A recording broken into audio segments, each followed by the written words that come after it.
Every adult will need a new government-issued digital ID. A digital ID. Having all of your personal information stored in one place. We will spare no effort to make Europe an AI continent. To integrate you into this great reset. So how soon could central bank digital currencies become a reality? You know, we should be helping countries to develop a national digital infrastructure.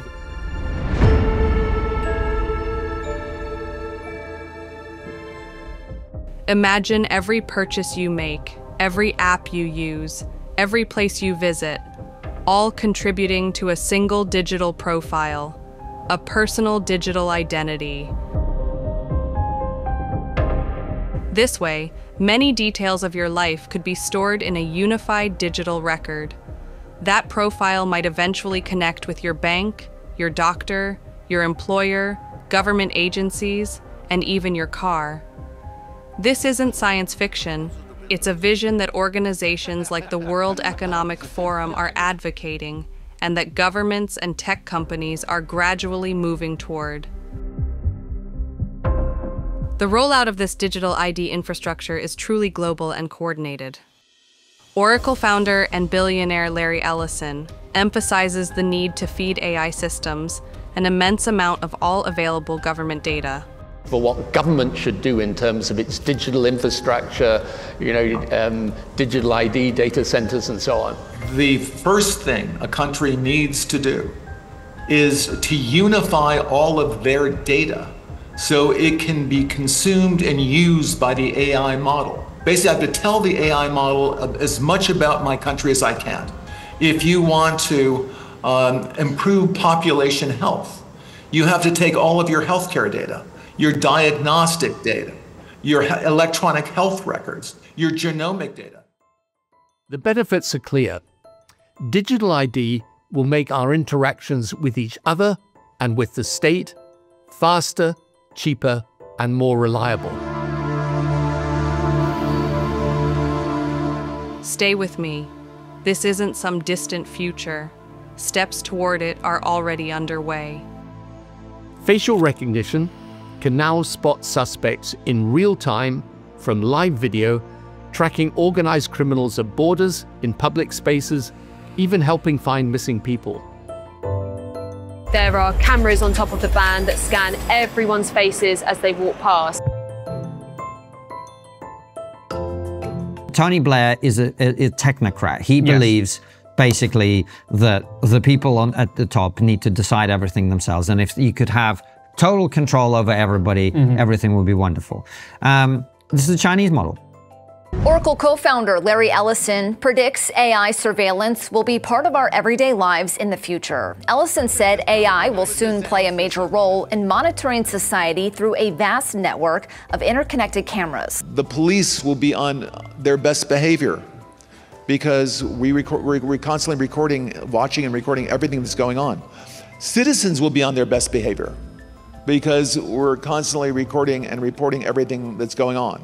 But what it will do is create the digital control infrastructure, which then lays the groundwork for all your activities and all of your behavior to be managed by the government and for you to be rewarded or disincentivized in relation to certain behavior. That is the Chinese social credit system, where if you are a good citizen, quote unquote, you can do things that other people cannot do.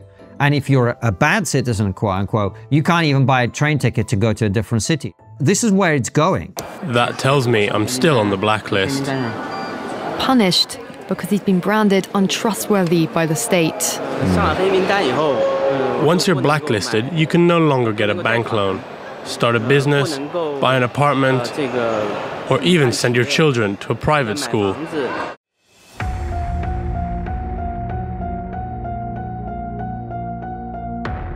To see this in action, look at China. Some pilot dystopian cities are evolving into highly monitored environments. Cameras track most of your movements, sensors follow patterns of behavior, and algorithms influence what people can buy, where they can travel, and even whom they interact with. If you thought the way Facebook tracks you was scary, it's got nothing on the Chinese government. Chinese government insists it has a great reason for doing this. Here, in this Shanghai surveillance center, no resident goes unwatched. As a good citizen, I respect the rules of the road. If I didn't, I'd lose points on my social credit. It forces us to be well-behaved. It may seem scary, but it's just like that here. We're used to it, and anyway, we don't have a choice. But people with low scores lose rights. The cinema names and shames people considered untrustworthy, plastering their details, even their addresses, across big screens. All of this is presented as serving the greater good, saving the environment, reducing crime, and creating a more efficient society. What does a fully connected surveillance state really look like? These pilot cities have an all-seeing system with virtually no escape. Faces have become keys to access buildings and services. There's nowhere to hide, as everything is monitored. Smartphones, smart cars, smart buildings, all interconnected.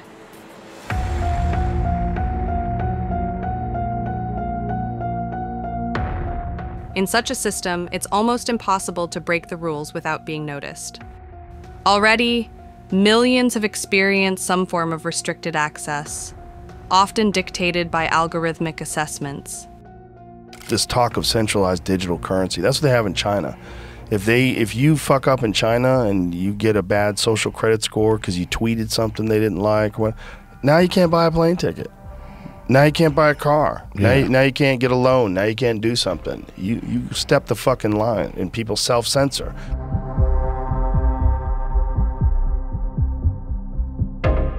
While this is unfolding thousands of miles away, similar developments are emerging in the West. Digital identity programs, surveillance grids, real-time tracking, complex databases, and carbon footprint systems. This is an ever-growing concern, as many of these initiatives are gradually moving from pilot projects into real-world implementation. We'll make a new free-of-charge digital ID mandatory for the right to work. Western countries are rapidly developing their own digital ID programs. The UK has announced a national digital ID scheme. We need to be really clear. You must have ID, mandatory digital ID, in order to work. This technology has advanced amazingly. To make the most of this new and revolutionary technology. The British people view this whole digital ID as an Orwellian nightmare. Yeah, these motherfuckers are pushing digital ID on these people. And then they'll be able to control your movement and control you entirely. This is your wake-up call. This is about building a centralized, state-controlled digital identity system that could be used, will be used, to link your finances, your medical history, your travel movements, your social media activity, even your social activity in real life, and more. It's quite frankly a digital dog tag, and once it's clipped around your neck, you will not be able to take it off. Join the fight to defend our freedoms. Follow Freedom Research on X.